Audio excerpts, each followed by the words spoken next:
Chapter 31. Burrowing Depths. The walls were made of tightly packed soil and roots. The air was thick with the smell of damp earth.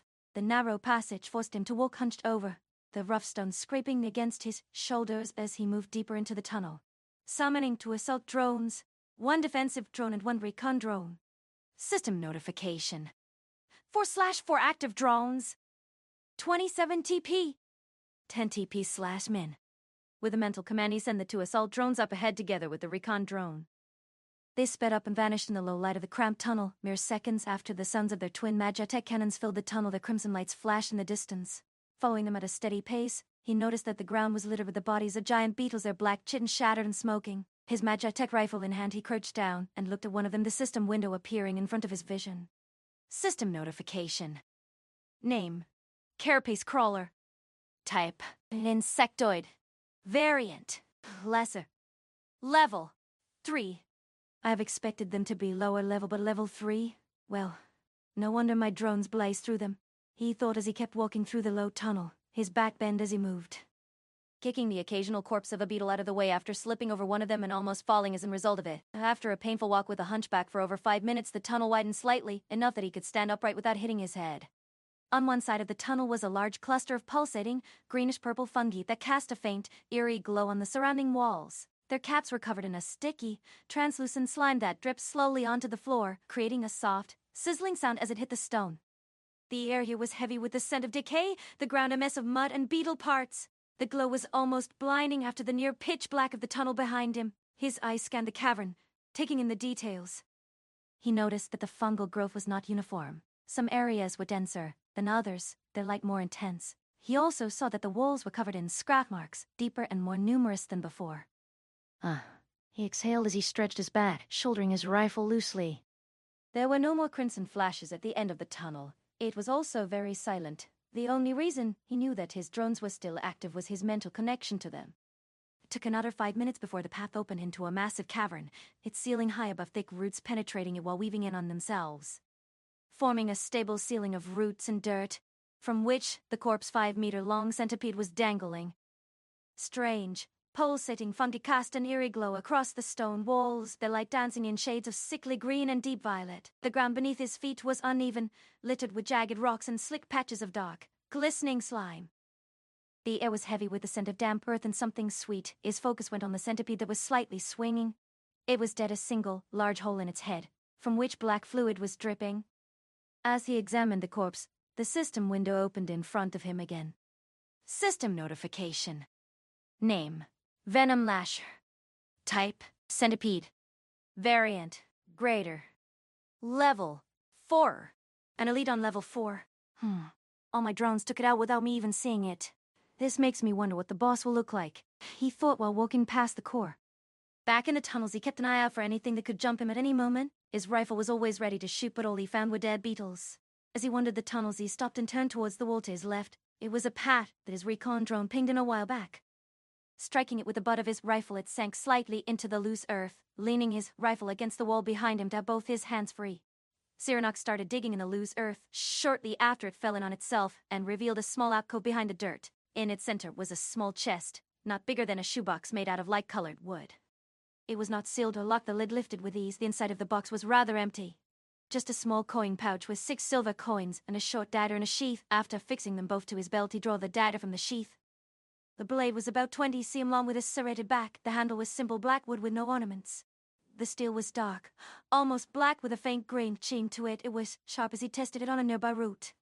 Item: Name: Corroded Fan. Type: One-handed dagger. Rarity: Uncommon. Level: 5.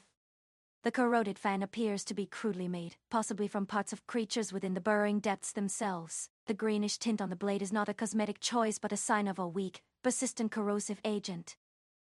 While not powerful enough to dissolve armor quickly, it can compromise weaker materials and cause wounds that resist mundane healing.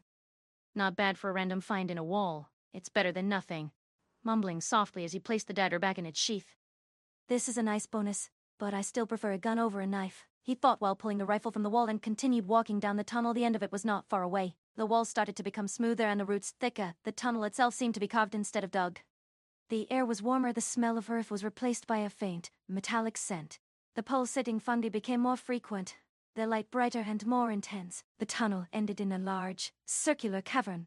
The walls were almost barren except for the few occasional patches of fungi, and yet this was the brightest place he has been since entering this place. Littering the floor were massive pits filled with bright orange liquid, which glowed.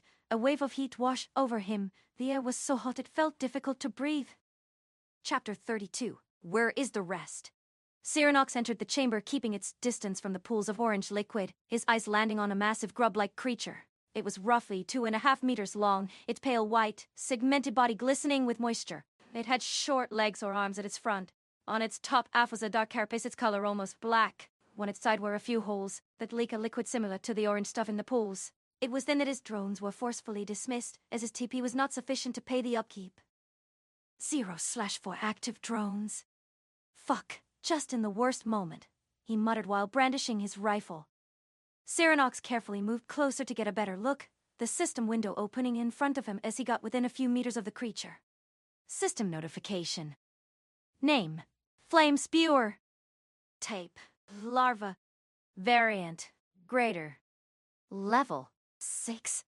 After he was close enough, he saw that the holes in its side were probably the result of his assault drones, with the verification that it was dead.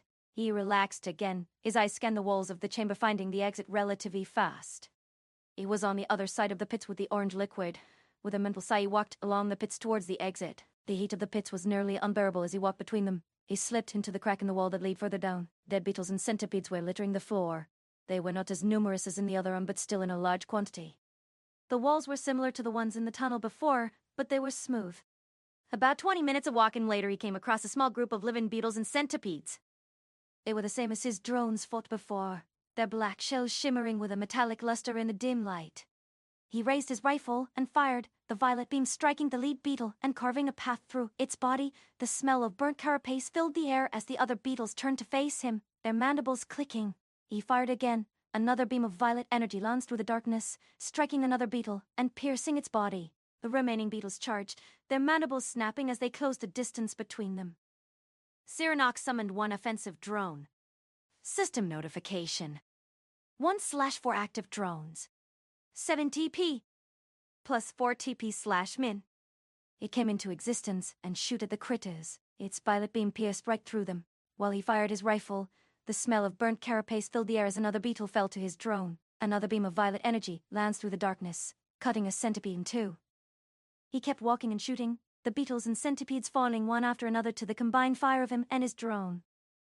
The corridor was narrow, the ceiling low, and the air was thick with the smell of burnt chitin. With his drone once again flying ahead, he saw the violet flashes of its beam emitter cannon in the distance. Not even 5 minutes later, there were multiple system windows in front of him. System notification. Congratulations. You are the first to clear the dungeon. Burrowing depths. Reward: +5 all stats. +5 all stats applied. Hex 10 dungeon reward. System notification. Alert! You achieved first clear of burrowing depths without a party. Reward: +5% all stats. +5% all stats apply. X for dungeon reward. System notification. You have cleared dungeon. Burrowing depths. 120x lesser carapace crawler. 77x lesser venom lasher. 1x elite greater venom lasher. 1x elite greater flame spewer. 1x boss greater deaths devourer. +8000x. He ran through the tunnel. A few minutes later, he reached the chamber and seeing the massive centipede-like creature. Its black armored shell was cracked and scorched. The creature's many legs curled beneath its body. Its head was a mess of blackened flesh and shattered chitin. The beam must have struck it right between the eyes. His mouth was open as he looked at the corpse. The sheer size of it was impressive. It was at least 20 meters long. As he got closer, a system window opened up. System notification. Name: Depths Devourer. Type: Centipede. Variant: Greater. Level: 7. So the boss of this dungeon is just dead, and it seems to be a level 7? This dungeon is a joke, he thought while looking around. What kind of joke is this? That motherfucking monstrosity of a lesser broodmother was level 15 and this dungeon has a level 7 greater beast as its boss. He shouted in frustration, his rage rising. Bullshit. He called into the darkness of the dungeon while looking at the chest that had already materialized next to the corpse, the dark wood and silver inlay shimmering in the dim light. He opened it. Inside was a small pouch of coins, a red skill stone, and a silver ring. Inside the pouch were 12 of the familiar silver coins. He took the small pouch and placed it into his bag. Then he took the silver ring between his fingers and looked at the ring. It was a simple silver band with no stone set in it, nor writing. After putting it on, the ring adjusting to his finger size perfectly. Item. Name. Minor storage ring. Type. Accessory. Rarity. Uncommon. Level. 1. The minor storage ring is a fundamental utility item, a gateway to the personal inventory systems granted by the system. While its capacity is limited to 1 M3, it represents a significant step up from carrying physical burdens. The ring's enchantment is exceptionally basic, connecting the user's consciousness to a tiny, stable pocket dimension. Cyranox took the skill stone. It was the same as the others he found in the previous dungeon. Cyranox held the crystal in his hand and thought about it entering the ring space. But whatever he tried, nothing worked until he held the item towards the ring itself and thought about storing the skill stone. It vanished from his hand in a cloud of faint blue light. He then focused on the ring and a small mental window opened in front of him.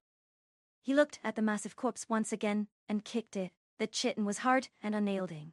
With another frustrated kick, he turned around and walked towards the exit, a swirling blue mass. He stepped through it, the world twisting around him for a brief moment before he found himself back in the forest. He looked at the dead tree, its hollow trunk still glowing with the now darker blue light. A new system window opened in front of him. Dungeon. Name. Burrowing Depths. Level. 5. Status. 7H50 min. What a joke. Chapter 33. Note Guardian. The silence was profound, broken only by the distant call of an unfamiliar bird and a faint, almost imperceptible hum of monoth that now permeated the world. The portal itself pulsed within the dead tree's hollow trunk, a deep, angry blue, the veins of purple spreading like a disease across the bark, marking its intrusion into this once peaceful place. Cyranox dismissed the dungeon window with a flicker of irritation, the anticlimactic clear leaving a bitter taste in his mouth. He sat back down on the rock that was close by, and unpacked some of his rations he packed. While he does that, 3 recon drones appear and fly off into different directions. System notification. 3/4 active drones. 15 TP. Plus 1 TP/min. He pulled a crinkled foil package from the backpack. The bright, cheerful logo for some chocolate-dipped breakfast pastry felt obscenely out of place here, a relic from a world that was already feeling like a lifetime ago. He tore it open with his teeth, the scent of artificial sweetness and stale grain filling the air. The pastry was crushed, its filling oozing from the sides, but he ate it anyway in 3 quick bites. It was tasteful, a bit dry in his mouth, but it was calories. He followed it with a swig of lukewarm sweet tea from a plastic bottle. He crumpled up the trash before stuffed it back into his pack, leaving no trace. As he finished, a ping from one of his recon drones arrived in his mind, a map and a single, persistent anomaly. A concentrated signature of mana that didn't match the dungeon, smaller but more complex, located roughly 5 kilometers to the southwest. The anticlimax of the burrowing depths faded, replaced by a sharp focus. His nostrils flared once. He stood, dusting off his pants, and summoned a travel drone. The disc materialized with a soft hum, and as he stepped onto it, he gave the silent command. The drone lifted smoothly, rising above the canopy, and then accelerated toward the unknown signal, leaving the hollow, glowing tomb behind. System notification. 2/4 active drones. 7 TP. Plus 0 TP/min. Whatever that is, it has to be something good. The thought was simple as he lay on the drone while the world beneath him was rushing by. The forest stretched out, an endless sea of green with a few strange rock formations scattered about. He had been traveling for about 20 minutes when the drone slowed. The anomaly was directly below him. He descended slowly. He dismissed the drone and dropped the last few meters.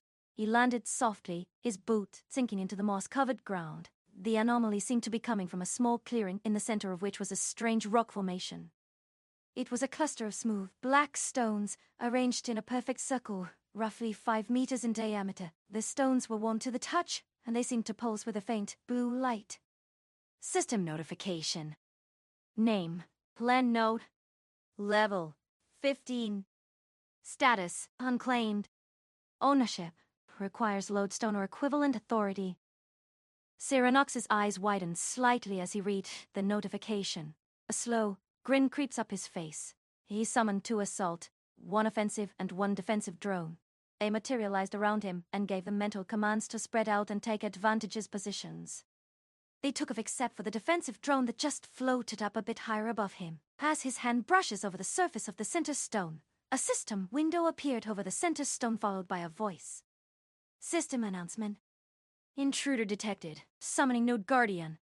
Intruder detected. Summoning node guardian. The stone circle responded to his touch with a violent surge of power.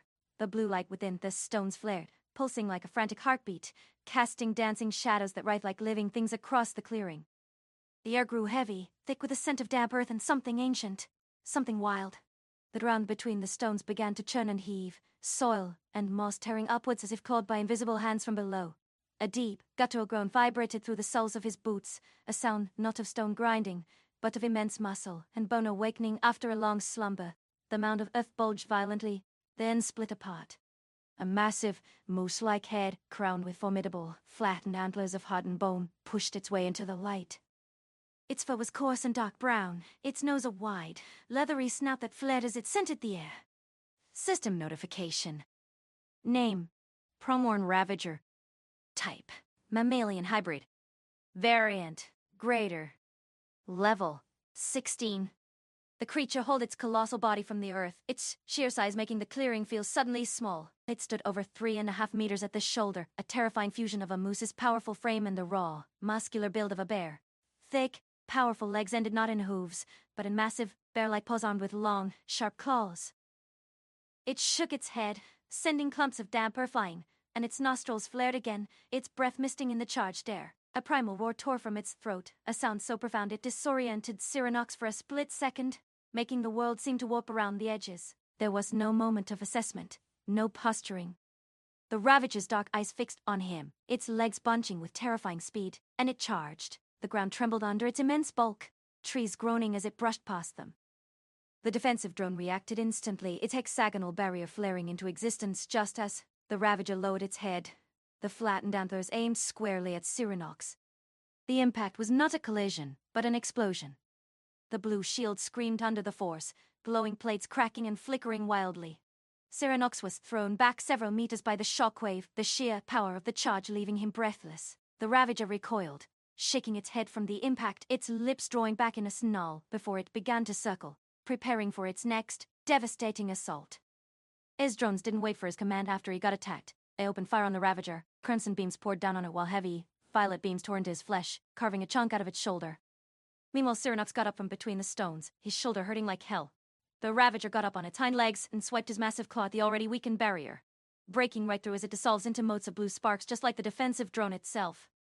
Cyranox pulled his rifle to his shoulder and fired the violet beam, slamming into the chest of the Ravager, pushing it slightly back. It lost its balance and fell backwards, swiping at one of the drones as it fell. The drone got caught in its claws and pulled down with it. On the ground, it ripped it apart. The metallic shell gave way with a sickening crunch, sparks showering the forest floor as its lens shattered. Cyranox summoned a new defensive and assault drone, while the Ravager was down. The air crackled with energy as fresh materialized shapes flickered into existence, their hum cutting through the beast's panted breaths. The air grew heavy, thick with the smell of burned flesh and fur. The combined assault of crimson and violet beams painted the clearing in violent strobes. It focused on the drones for a while, its massive paws swatting at the buzzing irritants with increasing force, but after some time it noticed that however many it destroyed, they just kept coming. The beast's dark eyes, once narrowed, now held a flicker of confusion, its head cocked to the side as it struggled to comprehend the unending stream of objects. A deafening roar shattered its brief hesitation. It charged not at the floating specters of death, but at their master, the source of its agony. The assault drones fired as it advanced, their beams searing its hide, but it ignored the pain.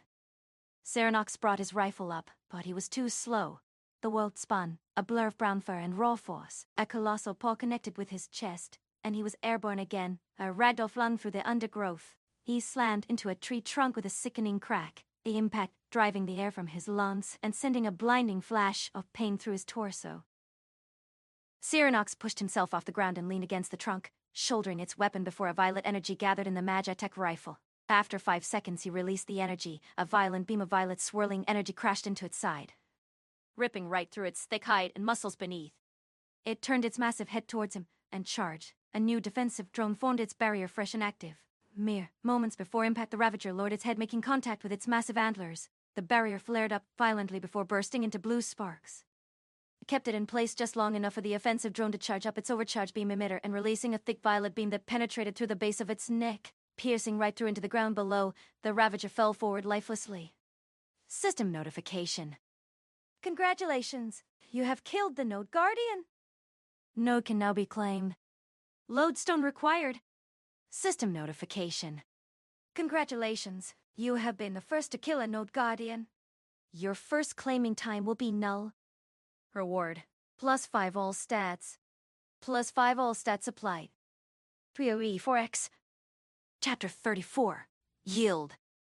Cyranox slumped down against the trunk of the tree, his rifle falling to the side as he dismissed his drones, and summoned one healing and one cargo drone. The drone with its shimmering white surface and pulsing teal lens descended upon him, its warm light enveloping his battered body. He felt a tingling sensation as the green light washed over him, sealing the gashes and mending the fractured bone in his chest. The cargo drone rose silently into the air, its metallic body reflecting the dim light as it sped off towards the house.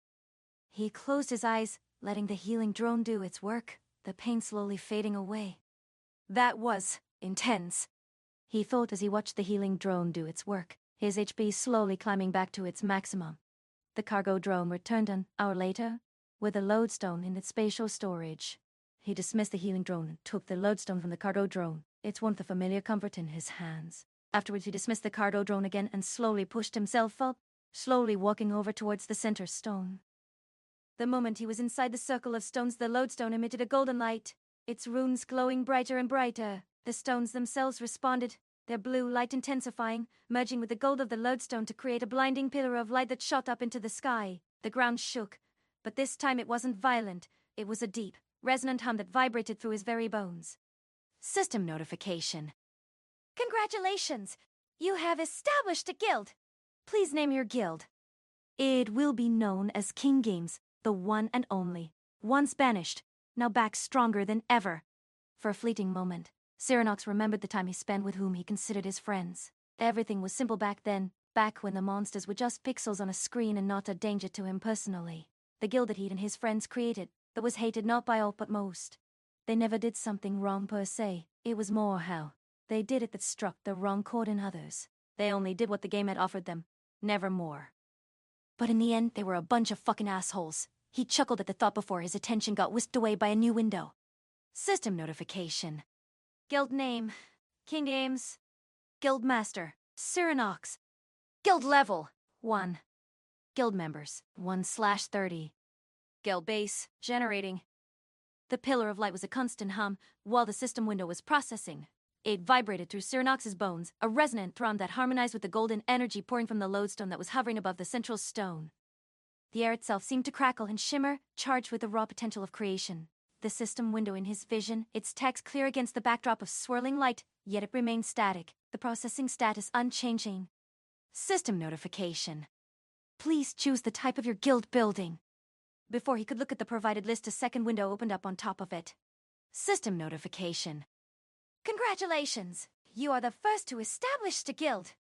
All types of building are unlocked for this selection. Additionally, the guild receives a system boon after its creation is complete. His smile was gone the moment he closed the second system window. All the joy of the previously mentioned boon was gone. Oh, fun. Fucking. Tastic. Another list with thousands of options. He cursed in his mind, while scrolling through the never-ending list of building types. While scrolling through the endless, shimmering list of potential structures, Cyranox felt a familiar frustration building. The names alone were a jumbled mess of eras, from the brutally utilitarian, brutalist bunker complex to the impossibly ornate celestial spire of the stargazers. He saw styles ranging from Gothic revival keep to geodesic biosphere and properties as mundane as residential hub block and as esoteric as temporal anomaly stabilizer. It was a headache. He focused his will, filtering the overwhelming data down to a few core concepts that resonated with his pragmatic, power-hungry mindset. Can I just get a heavy fortress? He thought, projecting the idea. System response. Request accepted. Refining search parameters. Fortified. Defensible. Utilitarian. Multipurpose. The list condensed dramatically, But the options were still too abstract. He pictured what he needed in his mind's eye. Thick, imposing walls that could withstand a siege, defensive positions, room for expansion, and a design that spoke of absolute control, not aesthetic beauty. System notification. Refining search based on user's intent. Proposing. Fortress of Iron Will. The name struck a chord. Without hesitation, he accepted. System notification. Selection confirmed. Fortress of Iron Will. Guild-based generation commencing. Error. System boon granted. Based on class of the current guild leader. Redesigning guild base. Generation confirmed. Magitech Fortress Tower. Guild-based generation commencing. The pillar of light fractured, splitting into thousands of golden threads that laced out across the clearing. They wove through the air, tracing the blueprint of a structure that only existed in the system. Cyranox got picked up and slowly floated over to the side, by thin threads of light. While stone and metal began to coalesce from the raw mana in the air, the ground groaning as a foundation of seamless, dark gray stone was laid. Walls, meters thick, rose from the earth in silence, their surfaces etched with subtle runes.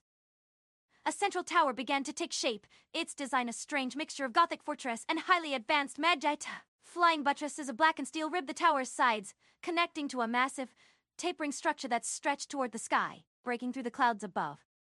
As it grew narrow, slit-like windows appeared, their depths glowing with a faint violet light.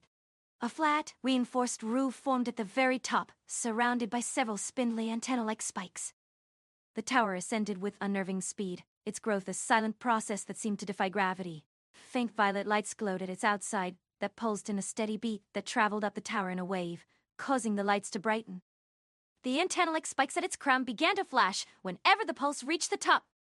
The entire structure was a masterpiece of architecture, a fortress that was both beautiful and terrifying. The pillar of lights dissolved, and the tower stood complete, a silent, imposing sentinel in the heart of the forest. System notification. Guild-based generation complete. Magitech Fortress Tower. Kingdoms has been established. System boon applied. Autonomous drone tower. Can power and control 5 drones per guild level. Global announcement. The first guild has been established. Name, Kingdoms.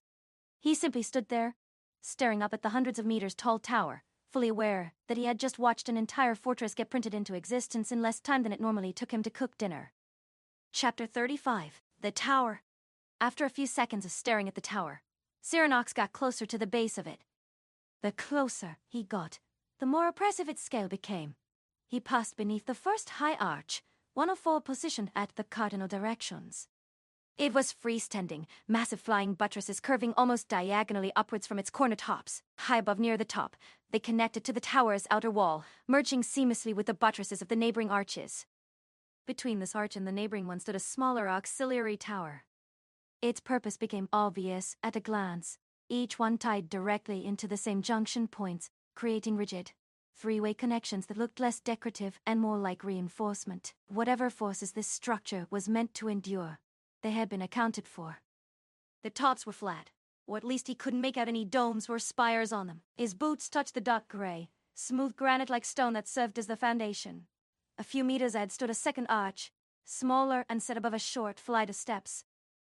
Its own flying buttresses extended from its peak, anchoring into the tower roughly halfway up the wall on either side of the entrance. He climbed up the few steps beneath the second arch and continued toward the tower proper. At its base, a wide open archway awaited him, identical to the others, set into the structure. A final set of steps led inside. The floor beyond was a lighter shade of gray, smooth and almost polished, seamless as though carved from a single slab of stone. He could just walk inside the ground level of the tower. There was no door nor gate, just 4 wide open archways that led into the tower's ground level. The entrance corridor stretched deep into the structure, nearly 20 meters long, its walls so thick that the outside world vanished long before he reached the interior. Beyond the corridor, the space opened abruptly. The walls did not form a solid boundary but extended inward at intervals, dividing the chamber into quarters. Running along the perimeter was a raised outer ring, roughly a meter high, interrupted by deliberate gaps at the center and ends of each quarter, wide enough to comfortably step through to the other side. At the heart of the roughly 80-meter-wide chamber stood the land node's center stone. It was surrounded by a ring of hexagonal pillars that reached up against the 15 to 20-meter-high ceiling. pulsing conduits running up their sides. The pillars themselves were each several meters thick but spaced out wide enough to leave the node's center stone wide open and unprotected. He walked over to the center stone, past the pulsing pillars. The land node looked almost identical to before, just that instead of the wild lines and runes from before, it now bore the logo from his past. The letters KG with a crown on top and open wings on each side. Without thinking, he ran his fingers along the old logo of his guild. As he touched the stone, two windows opened side by side. On the left was something like a basic overview, while on the right was a menu of sorts. Guild notification. Guild name, King Games. Guildmaster, Cyranox. Guild level, 1. Guild members, 1/30. Guild notification. Travel between floors. Guild administration. Summon drone. As he thought about the floors, he got 4 new choices. 2nd floor, 3rd floor, 4th floor, roof. Well, alright, let's check out the 2nd floor then. Cyranox chose the 2nd floor and got whisked away, now standing in a smaller chamber. The center stone was still in front of him, but the walls were now where the pillars had been before, and 4 corridors went out of the chamber. He picked a random one and walked into it. The faint glow of light came from a conduit that ran along the bottom of the wall, illuminating the floor, and it didn't take long at all before he came across the first door. He opened it and was greeted by a rather small apartment-like space. On the right was a living area with a sofa and a small table.